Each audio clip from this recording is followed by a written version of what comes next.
ഇപ്പോഴും എനിക്ക് herbal ഷാമ്പൂവിന് order ഉണ്ട്, പക്ഷെ എനിക്ക് കൊടുക്കാൻ പറ്റണില്ല. കാരണം മുടി നല്ല ഗ്രോത്ത് ഉണ്ടാകുന്ന ഒരു വെറൈറ്റി കൂട്ടായിട്ടുള്ള ഒരു ഹെർബൽ ഷാമ്പൂ എനിക്ക് കൊടുക്കാൻ പറ്റാത്ത കാരണം ഞാൻ പറഞ്ഞു എനിക്ക് തരാൻ സമയമില്ല. കാരണം എല്ലാം ഹാൻഡ് മെയ്ഡാണ്.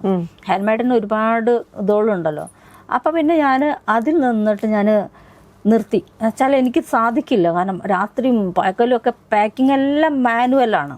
ഞാൻ എൻ്റെ ഹസ്ബൻഡും മാത്രമേ ഉള്ളൂ. 2500 ഓർഡറൊക്കെ സോപ്പ് വന്നാൽ നിറയെ ഉണ്ടാക്കിയിട്ട് ഇത് പാക്ക് ചെയ്ത് കഴിയുമ്പോഴത്തേനും ഭയങ്കര ടഫാണ്. അപ്പം എനിക്കത് മടുപ്പ് തോന്നി തുടങ്ങി. കാരണം എഫേർട്ട്. അങ്ങനെ ഞാനിങ്ങനെ ഇരുന്നിട്ട് ദേവിയോട് ഇങ്ങനെ ചോദിക്കും, എന്താ ഞാൻ ഇനി അടുത്തത് ചെയ്യേണ്ടത്? കാരണം ഈ ടഫുള്ള പിടിച്ച് ഇത് ശ്വസിക്കുമ്പോൾ എനിക്ക് ചെറിയ രീതിയിൽ ഇങ്ങനെ ചുമ തുടങ്ങി, ഇങ്ങനെ ഒരു ചെറിയ ഇത്.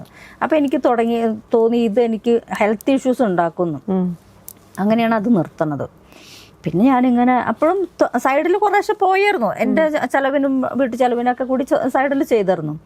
അപ്പം പിന്നെ ഞാനിങ്ങനെ ധ്യാനത്തിൽ ഒരു ദിവസം എന്നും ധ്യാനത്തിലിരിക്കും. രാവിലെ എണീറ്റ് കഴിഞ്ഞാൽ അമ്പലത്തിൽ കയറി പൂജാ റൂമിൽ കയറി ധ്യാനത്തിലിരുന്നിട്ട് പിന്നെ അടുത്തേന് ഇറങ്ങുള്ളൂ.